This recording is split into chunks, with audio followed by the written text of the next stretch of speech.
Okay, here we go again with the cormorants. There's a whole flock in here running on the north side of Reynolds Channel here by Lookout. Just going to keep the camera still right now so you can see them all passing by. They're going up tide and they're going to drift back. What they're doing is there's about 1,000 birds, maybe, give or take. They go upstream. As they drift down, they dive, they feed on bait.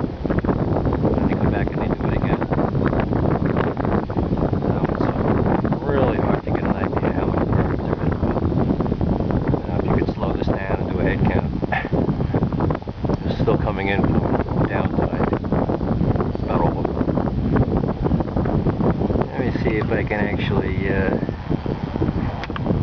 zoom in right here at this spot and see a couple of them drifting past.